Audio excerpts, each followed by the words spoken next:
नमस्ते, mums magic फुडमा यहाँलाई धेरै धेरै स्वागत छ। आज मैले हरियो काँक्राको अचार अथवा खल्पी बनाएर देखाउन जाँदैछु। यदि हजुरहरूले हाम्रो च्यानललाई सब्स्क्राइब गर्नुभएको छैन भने प्लिज सब्स्क्राइब गरिदिनु होला र नयाँ नयाँ रेसिपीको नोटिफिकेसन पाउनको लागि यो बेल आइकनलाई पनि प्रेस गरिदिनु होला।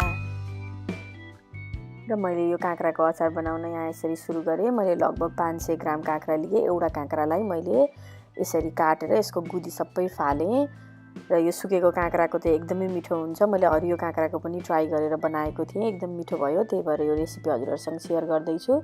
मैले यसरी काटेर यस्तो जसरी सुकेको काँक्रालाई हामीले बनाउँछौँ त्यसरी नै मैले यो यसरी नै काटेर यो सेपहरू बनाउँदैछु।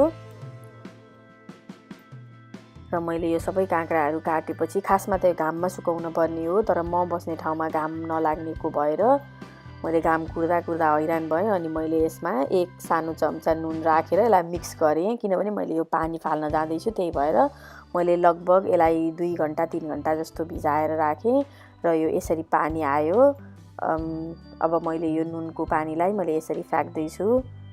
अलि धेरै पानी आयो भने अचार चाँडै गल्छ। त्यही भएर मैले यो पानी फ्याँकिसकेपछि मैले एउटा पेपर टावलले यसरी यसलाई ड्राई पनि गर्दैछु। तपाईँले सफा कपडाले यसलाई यसरी पुस्नु भए पनि हुन्छ।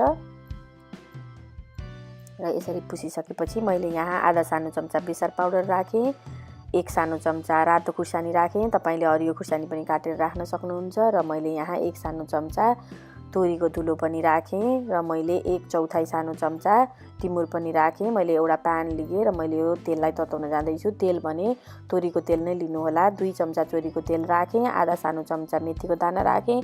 यो मेथीको दाना तातेपछि मैले ग्यास बन्द गरिदिएर यसलाई एकछिन सेलाउन राख्छु।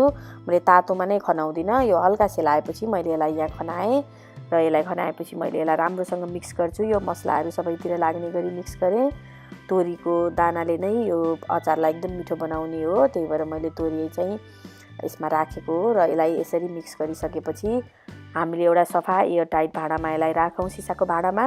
र तपाईँकोमा घाम लाग्छ भने तपाईँले 2-3 दिन घाममा राखिदिनुहोस् र यो खाना रेडी हुन्छ। र यसरी मैले यो भाँडामा राखेर मैले 2-3 दिनपछि यसरी यो अचार खानको लागि पनि रेडी भयो। तपाईँले नि यसरी नै आफ्नो फ्यामिलीसँग बनाएर इन्जोय गर्नुहोला। Thank you for watching.